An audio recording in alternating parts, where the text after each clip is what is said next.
வணக்கம். இந்த விலாக் வந்து நேற்று ஆடிப்பெருக்கு அன்னைக்கு 3 ஆகஸ்ட் 2025 அன்னைக்கு எடுத்த விலாக் தான். காலையில் 4 மணிக்கே எழுந்தாச்சு. என் மகன் வந்து ஸ்கூலில் இங்கே எல்லா ஸ்கூலுமே கோயம்புத்தூரில் சகோதயா அப்படிங்கிற ஒரு ஆர்கனைசேஷனோட ரன் ஃபார் பீஸ் அப்படிங்கிறதுக்காக எல்லா ஸ்கூலும் சேர்ந்து மாரத்தான் அரேஞ்ச் பண்ணியிருந்தாங்க. ஸோ அதனால் அவனுக்கு போயிட்டான், அவனும் ஜாயின் பண்ணிட்டான். அதனால் காலையில் 4 மணிக்கே அலாரம் வச்சு எழுந்து 5 மணிக்கெலாம் ஸ்கூலில் நானே கூட்டு போய் ஸ்கூல்லேருந்து விட்டுடலான்னு பார்த்தேன். ஆனால் அவன் வந்து ஸ்கூல் பஸ்லேயே வரமான்னு சொன்னான். சரின்னு ஸ்கூலில் கூட்டு போய் விட்டுட்டு நமக்கு மனசு கேட்காத அவன் பின்னாடியே போனேன். கால் கொஞ்சம் அவனுக்கு வலி இருக்குங்கிறதால ஸோ இருந்து அவன் ஓட வச்சு கூட்டுட்டு வந்தாச்சு. வர்றதுக்கு முந்தி பூ மார்க்கெட் போயிட்டு, ஏன்னா ஆடிப்பெருக்குக்கு சாமி கும்பிடவும் பூ தேவைப்படுது, உதிரி பூ இல்லை. அப்புறம் வரலட்சுமி நோம்பு வருது இல்லைங்களா, அப்படி போனதும் பூ மார்க்கெட்டில் இந்த கடையை பார்த்தேன். சரி, ஒரு மாலையும் இந்த 2 மலர்களும், இது ஆர்டிஃபிஷியல் தாமரைப்பூ, இது ரெண்டும் சேர்ந்து 250 ரூபாய்க்கு வாங்கிட்டு வந்தேன். அது ஒர்த்தா இல்லை உங்கள் ஊர்லலாம் எவ்வளோக்கு இது வாங்குறீங்க அப்படின்னு சொல்லுங்கள். இது வந்து வர வாரம் வந்து வரலட்சுமி நோம்பு வருது இல்லைங்களா, வரச்சல் வெள்ளிக்கிழமை, அதுக்காக வாங்கிட்டு வந்தேன். வர வெள்ளிக்கிழமை வரலட்சுமி நோம்புக்காக நான் காத்துட்ருக்கேன்.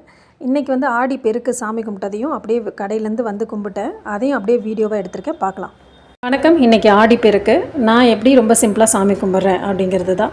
ஆற்றுக்கு போய் தான் கும்பிடலான்னு நினச்சேன், அது வேணால் சாயங்காலம் போகிறேன். காரணம் மாரத்தான் இருந்ததால் காலையில் வெளில போயிட்டு வீட்டுக்கு வந்து சரி நேரத்தை மிஸ் பண்ணிடக்கூடாது, கும்பிட்டுறணும்னு சொல்லிவிட்டு இப்போ ரெடி பண்ணிக்கிட்டு இருக்கேன்.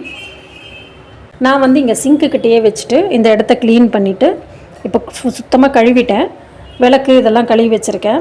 தண்ணி ஃபஸ்ட்டு பிடிச்சி வச்சுருக்கேன் இதுலேயும். ஏன்னா காவிரியை தான் நம்ம ஆடிப்பெருக்கில் வழிபாடு செய்கிறோம். ஸோ அதுக்காக தண்ணி பிடிச்சி வச்சுட்டேன். சாமி கும்பிட போகிறேன். நான் செய்துட்டு உங்கள்கிட்ட காமிக்கிறேன், ஓகேவா? இங்கே வந்து மணப்பலகை வச்சுட்டு ஹிருதய கமலம் கோலம் போட்டுக்கிட்டேன். கிழக்கு பார்த்து இந்த பூஜையை செய்கிறதுக்காக விளக்க வச்சு, அந்த பக்கம் பின்னாடி பார்த்திங்கன்னா கோலம் வச்சுட்டு, கோலத்துக்கும் மேலே வந்து அந்த செவுத்தில் மஞ்சள் குங்குமம் தடவிட்டேன். மஞ்சள் குங்குமம் வந்து அது டைல்ஸாக இருக்கிற அரிசி நம்ம போட்டு அந்த நாமங்கள் ஓரளவுக்கு தான் ஒட்டுச்சு. சரி, இருந்தாலும் நமக்கு நேரத்துக்கு சாஸ்திரத்துக்கு வச்சாச்சு. தண்ணி பிடிச்சிருந்தேன் இல்லைங்களா, அதில் பூவெல்லாம் போட்டுட்டு கொஞ்சம் பச்சை கற்பூரம் மஞ்சள் போட்டுட்டேன் அந்த தண்ணியில். ஒரு சிலதை என்னால் வீடியோ எடுக்க முடியல. பச்சை கற்பூரமும் மஞ்சளும் போட்டுட்டு கொஞ்சம் குங்குமமும் போட்டிருப்பேன். அதுக்கப்புறமா பூவையும் அழகாக டெக்கரேட் பண்ணி அப்படி வச்சுட்டு வந்து நம்ம ஆற்றுல குளத்துலலாம் கும்பிடும்போது கூட ரொம்ப சிம்பிளாக தான் எடுத்துகிட்டு போவாங்க. என்னென்னா காப்பரிசி செஞ்சுப்பாங்க, வெத்தலை பாக்கு, 2 பழம், அவ்வளோதான். ஆக்சுவலி இதோட இதுவே பேரிக்காய் வாங்கிக்கலாம். நாட்டுக்கு பழங்கள் என்னெல்லாம் இருக்குதோ சீசன்டாக எது கிடைக்குதோ அதெல்லாம் வாங்கிக்கலாம், அவங்கவுங்க வசதியை பொறுத்து. ஆனால் 2 வாழைப்பழமும் பேரிக்காவும் நான் அதிகமாக பார்த்துருக்கேன். பொரி வாங்கிப்பாங்க. இந்த காப்பரிசி தான் ரொம்ப முக்கியம். ஸோ வந்து விளக்கு இதெல்லாம் ரெடி பண்ணிவிட்டு ஒரு தட்டில் ஒரு சின்னதாக இலையை வச்சுட்டு அதில் வந்து விநாயகரை மஞ்சள் பிடிச்சி வச்சுட்டேன். அப்புறம் இந்த விளக்கும் வந்து என்கிட்ட 7 முகம் விளக்கு ஒன்று இருக்குது. 5 முகம் விளக்கு, குத்து விளக்கெல்லாம் கூட இருக்குது. இதில் 7 முகம் விளக்கு இன்றைக்கி எடுத்துகிட்டு அதையும் க்ளீன் பண்ணி அதில் மேலே வந்து காமாட்சி அம்மன் இருப்பாங்க, அவங்களையும் அழகாக மஞ்சள் குங்குமம்லாம் வச்சு பூ வச்சுட்டு விளக்கை ரெடி பண்ணி வச்சுட்டு மஞ்சள் பிள்ளையார் பிடிச்சி அவங்களுக்கும் குங்குமம் வச்சுட்டு, இந்த வாங்கிட்டு வந்திருந்த பழங்கள் கொய்யா பழம் வாங்கியிருந்தேன், பேரிக்காய் 2 வாழைப்பழம், வெத்தலை பாக்கு, தேங்காய், இது எல்லாமே வரும்போதே வாங்கிக்கிட்டு வந்துட்டேன். நம்ம இந்த மாரத்தான் போகும்போது எல்லாமே வாங்கிட்டு வந்துட்டேன். அதை அப்படியே எடுத்து கழுவி வச்சுட்டேன். இன்றைக்கி வந்து நம்ம உப்பும் மஞ்சளும் வாங்கினா நல்லது அப்படின்னு பெரியவங்க சொல்லியிருக்காங்க. அது நமக்கும் தேவை தானே, பரவாயில்லன்னு இதெல்லாம் வாங்கும்போதே 1 கிலோ உப்பும் வாங்கிட்டு வந்துட்டேன். எனக்கு இந்த வெள்ளிக்கிழமைகள்லையும் நல்ல நாள்கள்லையும் உப்பும் வளையலும் வாங்கி, என்கிட்ட வளையலும் உப்பும் அதிகமாகவே இருக்கும். எனக்கு கிளாஸ் பேங்கிள்ஸ் ரொம்பவே பிடிக்கும். இந்த 2 படங்கள் வந்து என் பூஜை அறையில் இடமே இல்லை, இருந்தாலும் அன்றைக்கி புக் ஷோ போன அன்றைக்கி இந்த 2 படங்கள் வாங்கிட்டு வந்தேன். எனக்கு ரொம்ப ஆசையாக இருக்குது. இந்த பூஜை அறையில் எனக்கு இவ்வளோ தான், இப்போ வச்சுருக்க வரைக்கும் தான் படங்கள் வைக்க முடியுது. ஆனாலும் இந்த படங்களை இன்றைக்கி நல்லா இருக்கேன்னு இதை ஃப்ரேம் பண்ணலான்னு நினச்சி தான் வாங்கிட்டு வந்தேன். ஆனால் எங்கே மாட்டுறதுனே தெரியல. இன்றைக்கி அவங்கள வச்சு நான் ஆடிப்பெருக்குக்கு சாமி கும்பிட அரேஞ்ச் பண்ணிட்டேன். ஸோ மஞ்சள் குங்குமம்லாம் வச்சாச்சு, பழம், வெத்தலை பாக்கு இதெல்லாம் வச்சாச்சு. தேங்காவையும் தண்ணியில் நனைச்சி வச்சோம்னா ஈஸியாக இருக்கும் உடைக்கிறதுக்கு. அப்புறம் வளையல் வாங்கியிருந்தேன், கல்லுப்பு வாங்கியிருந்தேன், இது எல்லாமே எடுத்து வச்சாச்சு. காப்பரிசி நம்ம வெளியில் ஆற்றுலெல்லாம் போய் செய்கிறோம் அப்படின்னா ரொம்ப பேருக்கு பிரசாதமாக கொடுக்கலாம். நான் வீட்டில் செய்கிறதெல்லாம் நான் மட்டும்தான். அதனால் கொஞ்சமாக பச்சரிசி ஊற வச்சுருந்தேன், அதில் நாட்டு சக்கரை போட்டுக்கிட்டேன், வெல்லம் போட்டுக்கலாம், நாட்டு சக்கரை போட்டுக்கலாம். அடுத்தது தேங்காவை குட்டி குட்டியாக நறுக்கிட்டு அதையும் அதில் சேர்த்தாச்சு. எள்ளு சேர்த்துருக்கேன், கொஞ்சமாக முந்திரி திராட்சையும் இருந்துச்சு, அதையும் ஆட் பண்ணிக்கிட்டேன். முந்திரி திராட்சையெல்லாம் ஆப்ஷனல் தான். வெறும் பச்சரிசி, தேங்காய், எள்ளு, வெல்லம் இதுதான் இதோட இன்க்ரீடியண்ட். இது வந்து காப்பு அரிசின்னு சொல்லுவாங்க. இதுதான் முக்கியமான பிரசாதம் ஆடிப்பெருக்கு அன்னைக்கு செய்கிறதுக்கு.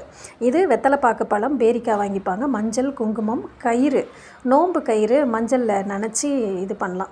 நம்ம வெளில போயிட்டு ஆற்றுலலாம் பண்ணும்போது நெய்பர்ஸ்லாம் ரொம்ப பேர் இருப்பாங்க, மாறி மாறி கட்டிப்போம். அவங்களது நமக்கு கட்டி விடுவாங்க, நம்ம அவங்களுக்கு கட்டி விடுவோம். அதனால் மஞ்சள் கயிறு ரொம்ப எடுத்துகிட்டு போவோம். நான் இங்கே என்னோடய மாங்கல்யம் கோத்து கயிறில் அங்கே வச்சுட்டு இன்னொன்று எக்ஸ்ட்ரா வச்சுருந்தேன். எய்த்தாப்பில் ஒரு ஆண்டி இருக்காங்க, அவங்களுக்கு கொடுக்கலான்ட்டு. அவ்வளோதான், ரொம்ப சிம்பிளாக செஞ்சுட்டேன். ஸோ விளக்கேற்றி சாமி கும்பிட ஆரம்பிச்சிட்டேன். இவ்வளோ தான் சிம்பிளாக ஆடிப்பெருக்கு வழிபாடு. ஆனால் நம்ம வசதிக்கு ஏற்ற மாதிரி நம்ம என்ன வேணால் புடவைகள் எடுத்து வச்சு சாமி கும்பிடலாம். மஞ்சள் குங்குமம் மற்ற இன்னும் ரொம்ப பேருக்கு கொடுக்கணுன்னா நம்ம வரலட்சுமி நோம்புக்கு என்ன செய்வோமோ அந்த அளவுக்கு கூட கொடுக்கலாம். நான் இன்றைக்கி வீட்டில் நான் மட்டும்தான், எய்த்த வீட்டில் ஒரு ஆண்டி இருக்காங்க, அவங்களுக்கு தந்து கொடுக்கணும் அப்படிங்கிறதுக்காக இந்த அளவுக்கு சிம்பிளாக அரேஞ்ச் பண்ணிக்கிட்டேன். மஞ்சள் கொம்பு வச்சேன், மஞ்சள் குங்குமம் அதெல்லாமே அங்கே கயிறுக்கிட்ட வச்சுட்டு ஒரு கயிறும் எக்ஸ்ட்ரா வச்சுட்டு என்னோடய மாங்கல்யமும் கயிறில் கோத்து அங்கே வச்சுட்டு அதுக்கப்புறமா தேங்காவை தண்ணியில் எப்போயுமே கழுவி வச்சுக்கிட்டோம்னா தேங்காய் ஈஸியாக நமக்கு உடச்சிக்க முடியும். ஸோ அதுக்காக தான் இப்போ எல்லா பழங்களையுமே கழுவி அங்கே வச்சுட்டு விளக்கெல்லாம் ஏற்றிட்டு அப்புறம் ஊதுவத்தி ஏற்றிட்டு நல்லபடியாக தீபதூப ஆரத்தி காமிச்சு சாமி கும்பிட்டுட்டேன். இந்த ஆடிப்பெருக்கு வந்து இயற்கை பஞ்சபூதங்களுக்கு நன்றி சொல்கிறது தான். நம்மளோட விவசாயம் செழிக்கவும் நன்றி சொல்கிற நாள் தான் இது. அது மட்டும் இல்லாமல் பெண்களுக்கு வந்து மாங்கல்ய கயிறு மாற்றுறதுக்கோ புதுசாக கயிறு மாற்றி போட்டுக்கிறதுக்கோ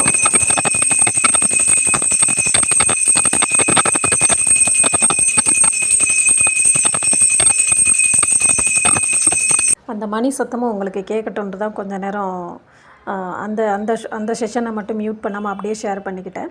இது நம்ம இயற்கைக்கு பஞ்சபூதங்களுக்கும் நன்றி சொல்கிறது மட்டும் இல்லாமல் இது வந்து பெண்கள் வந்து மாங்கல்ய கயிறு புதுசாக மாற்றி போட்டுக்கலாம் அப்படிங்கிறதுக்கு.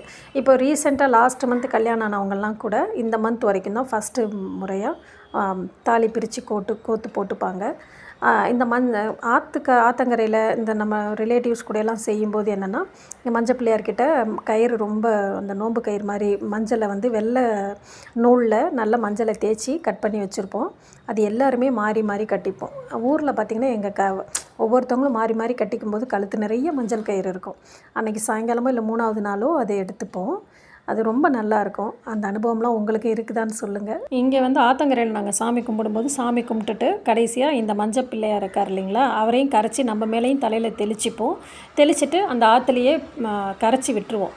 அந்த இலை எல்லாத்தையுமே சேர்ந்து மஞ்சள் பிள்ளையாரையும் விட்டுருவோம் ஆற்றுல. இல்லைனா போர் செட்டில் விட்டால் கூட ஓடுற நதியில் அப்படியே விடுவோம். அதுதான் வழக்கம். இங்கே வந்து நம்ம வந்து அதை கரைச்சிட்டு வீடெல்லாம் தெளிச்சிக்கலாம். ஆடி பெருக்கு அன்னைக்கு நம்ம எது செய்கிறோமோ எல்லாமே பெருகும்னு சொல்லுவாங்க. இன்றைக்கி பிஸ்னஸ் ஸ்டார்ட் பண்ணால் கூட நல்லது. விதைகள் விதைக்கிறதுக்கும் விவசாயம் வேலைகள் எல்லாம் இன்றைக்கி ஆரம்பிப்பாங்க. அதுக்காக தான் முதல்ல நம்ம ஆடிப்பெருக்கே கும்பிட ஆரம்பித்தோம், காவேரி அன்னையை வணங்கி. ஓகே, இன்னுமே ரொம்ப பேசலாம், ஆனால் வீடியோ என்கிட்ட கண்டென்ட் இல்லாததால் பேச்சை மட்டும் குறைச்சிக்கிறேன். ஃப்யூச்சரில் பார்த்துக்கலாம். இது இன்றைக்கி காலையில் பால் வந்துருச்சு, அதை எடுத்துகிட்டு வந்தப்போ ஒரு சின்ன கிளிப் எடுத்திருந்தேன். அதையும் அப்படியே ஒரு வீடியோவாக இருந்தவாசி அப்படியே சேர்த்துக்கிட்டேன். ஓகே, இந்த விலாக் உங்களுக்கு பிடிச்சிருக்கும்னு நினைக்கிறேன். உங்கள் வீட்டில் எப்படி சாமி கும்பிடுவீங்கிறதையும் கமெண்ட் பண்ணுங்கள்.